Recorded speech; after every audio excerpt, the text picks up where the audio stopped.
Hello. Hi everyone. Last సెషన్‌లో మనం create and update operation గురించి చూసాం. ఇప్పుడు డిలీట్ అండ్ లిస్ట్ ఆపరేషన్ ఎలా చేయాలి అనేది చూద్దాం. సో, డిలీట్ అండ్ లిస్ట్ ఏపీఐస్‌కి వెళ్తే ఇది క్రియేట్, అప్డేట్. ఇప్పుడు మనం డిలీట్ అండ్ లిస్ట్ ఏపీఐస్‌కి మనం కోడింగ్ చేద్దాం. మనం డిలీట్ ఆపరేషన్‌ని పెర్ఫార్మ్ చేయడం కోసం మంగూస్ మనకి ఇక్కడ ప్రోటోటైప్ రిమూవ్ అనేది ఇస్తుందన్నమాట.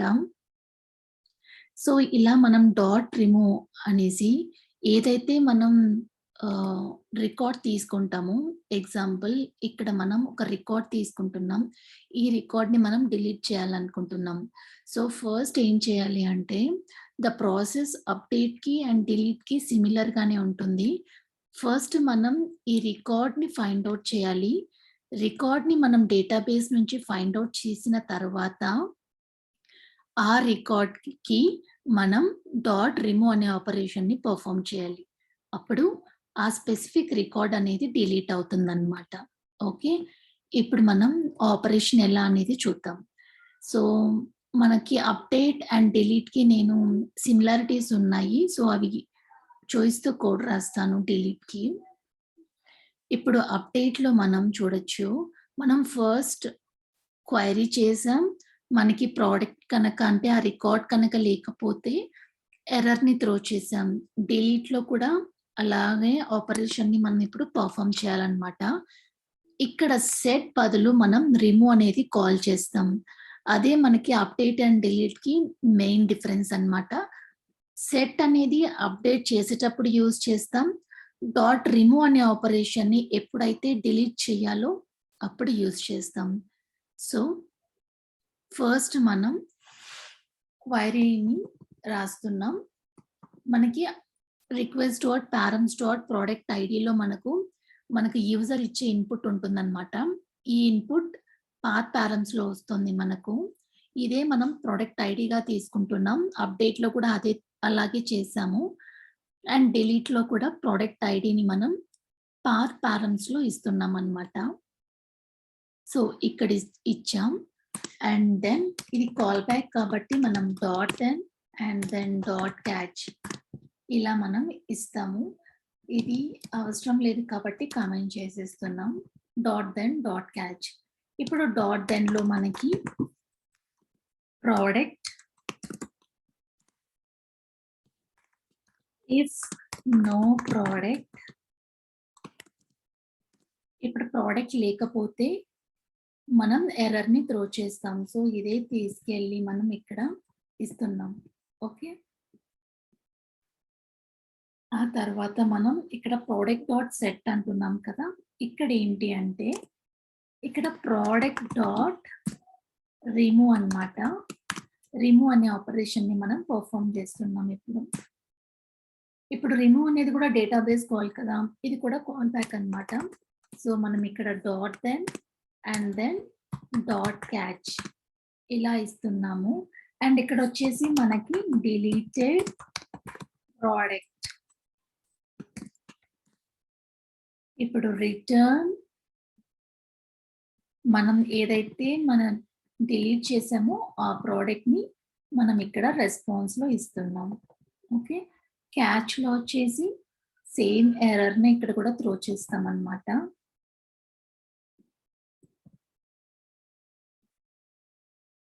త్రో చేస్తున్నాం అండ్ ఇక్కడ కూడా క్యాచ్‌ను అదే ఎర్రర్‌ని త్రో చేస్తున్నాం. ఓకే. ఇలా మనకు ఒకవేళ డిఫరెన్షియేషన్ కావాలంటే మనం ఇంకా ఎక్స్‌ట్రా ఫీల్డ్స్ యాడ్ చేసుకొని ఇక్కడ ఎర్రర్ మెసేజ్ కొద్దిగా డిఫరెంట్‌గా తీసుకోవచ్చు. అండ్ ఇక్కడ ఎర్రర్ మెసేజ్ కొద్దిగా డిఫరెంట్‌గా తీసుకోవచ్చనమాట. It varies. ఓకే. ఇప్పుడు మనం డిలీట్ ప్రొడక్ట్స్‌కి అండ్ అప్డేట్ ప్రొడక్ట్స్‌కి మనం డిఫరెన్స్ చూస్తే మనకు సిమిలర్‌గా ఉంటుంది. కానీ కొన్ని మెథడ్స్‌ని మనం చేంజ్ చేస్తున్నాం. అదేంటంటే ఇక్కడ రిమూవ్ యూజ్ చేస్తున్నాం. ఇక్కడేమో సెట్ యూజ్ చేస్తున్నాం.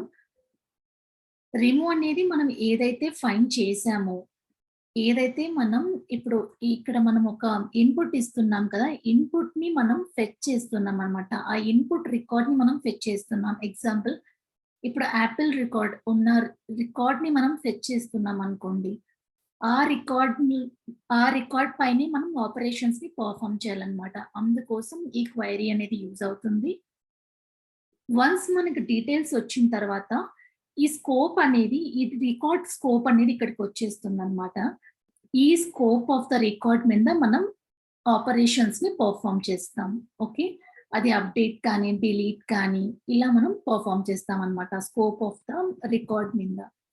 ఇప్పుడు మనం సర్వర్‌ని రీస్టార్ట్ చేసి డిలీట్ ఆపరేషన్‌ని పెర్ఫార్మ్ చేద్దాం. సో, ఫస్ట్ వచ్చేసి క్రియేట్ చేద్దాం. ఇంకో ప్రొడక్ట్‌ని న్యూగా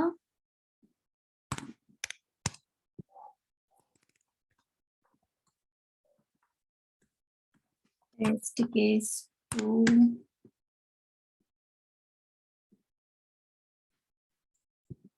and then updated test case. First ఆ రికార్డ్ క్రియేట్ అయిందా లేదా అనేది మనం చెక్ చేద్దాం. సో, టెస్ట్ కేస్ 2 అనేది క్రియేట్ అయింది. ఇప్పుడు అప్డేటెడ్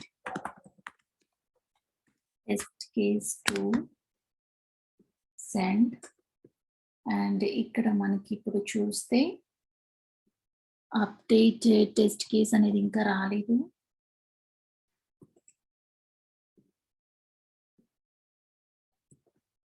నేమ్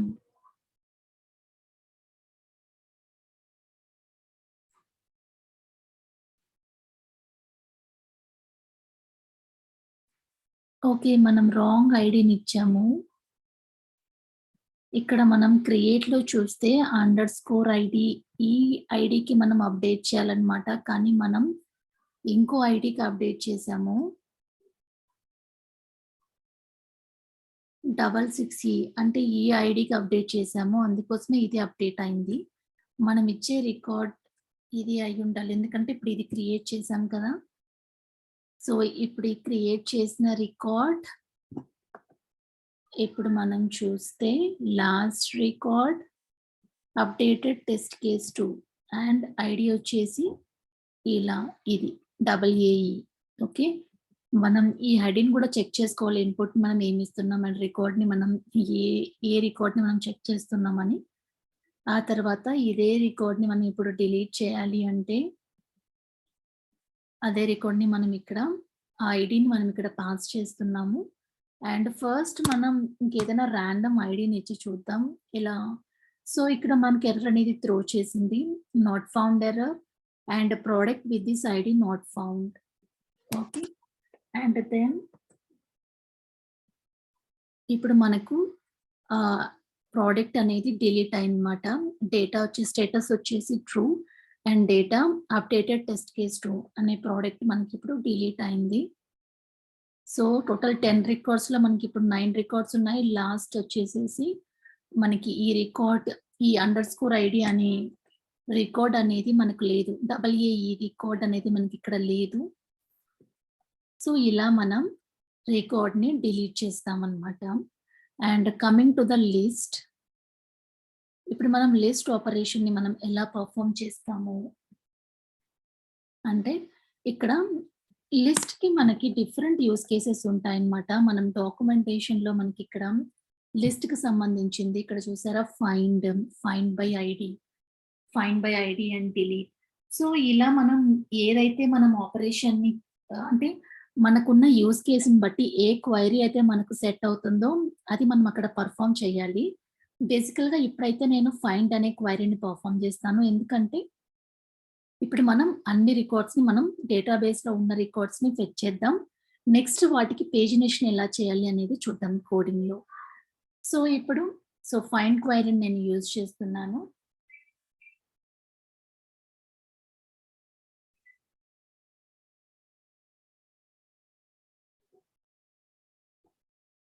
సో, ఇక్కడికొచ్చేసి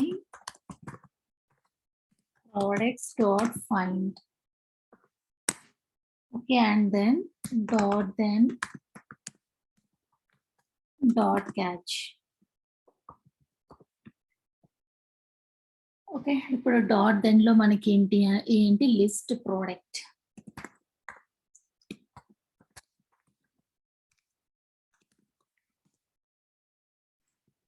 మనం రిటర్న్ రెస్పాన్స్ కదా! Return response 200. Okay. So listed ప్రొడక్ట్స్‌ని మనం ఇక్కడ సెండ్ చేస్తున్నాం అన్నమాట. And then catch error. So ఎర్రర్‌ని మనం ఇప్పుడు క్యాచ్ చేస్తున్నాం.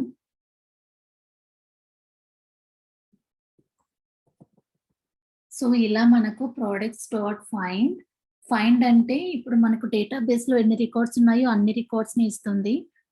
ఆ తర్వాత ఇది డేటాబేస్ కాల్ కాబట్టి మనం కాల్ బ్యాక్ కాబట్టి dot then and dot catch ఆపరేషన్‌ని పెర్ఫార్మ్ చేసాము. అండ్ వన్ మోర్ థింగ్ ఏంటంటే ఇప్పుడైతే మనకి 9 రికార్డ్స్ ఉన్నాయి ఓకే. ఇన్ కేస్ ఫర్దర్ మనకి 100 రికార్డ్స్ ఉంటే అలా పెజినేషన్ అవసరం కదా! ఎందుకంటే ఒకేసారిని బల్క్ డేటాని తీసుకునేటప్పుడు ఒకేసారి థౌసండ్స్ ఆఫ్ రికార్డ్స్ తీసుకోవడం అనేది నాట్ ప్రిఫరబుల్ వే. అందుకోసం మనం పేజినేషన్ అనేది యూజ్ చేస్తాం. నెక్స్ట్ ఆ పేజినేషన్ అనేది ఇక్కడ ఎలా అప్లై చేయాలి అనేది చూద్దాం. సో ఇప్పుడు మనం ఫైండ్ క్వెరీని ఎగ్జిక్యూట్ చేసి ఏపీఐ ద్వారా చూద్దాం. సో ఇప్పుడు లిస్ట్ ఏపీఐస్ సో అన్ని ప్రొడక్ట్స్‌ని మనం డిస్‌ప్లే చేయాలి కాబట్టి మనం ఏది స్పెసిఫిక్‌గా ఇక్కడ ఇలా మెన్షన్ అయితే ఏం చెయ్యట్లేదు. మనం అన్ని ప్రొడక్ట్స్ చూడాలనుకుంటున్నాం కాబట్టి ఏపీఐని కూడా మనం అలానే డిజైన్ చేసుకున్నాం. ఇక్కడ మనం రౌట్స్‌కెళ్తే products and then get API method వచ్చేసి get and then slash products అన్నమాట. ఓకే. సో అలానే మనం ఇక్కడ ప్రొడక్ట్స్ అని ఇచ్చాం. కాల్ వచ్చేసి get call and then send. Product is not defined.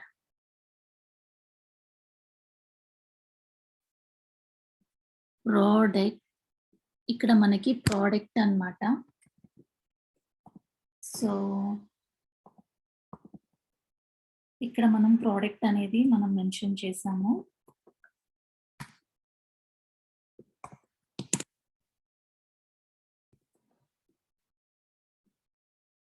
మనం ఇప్పుడు సెండ్ ఇవ్వంగానే మనకు రికార్డ్స్ అనేటివి వచ్చాయి. 1, 2, 3, 4, 5, 6, 7, 8, 9 రికార్డ్స్ వచ్చాయి. అండ్ నెక్స్ట్ మనం ఇప్పుడు నెక్స్ట్ సెషన్స్‌లో మనకి ఎన్నైతే ఇక్కడ రికార్డ్స్ వస్తున్నాయో అవన్నీ కూడా కౌంట్ పంపించి అండ్ పేజినేషన్ కూడా ఎలా పెర్ఫార్మ్ చేయాలి అనేది చూద్దాం. సో ఇప్పుడు మనం డిలీట్ ప్రొడక్ట్స్ అండ్ లిస్ట్ ప్రొడక్ట్స్‌ని మనం పెర్ఫార్మ్ చేసాం. ఓకే. Thank you.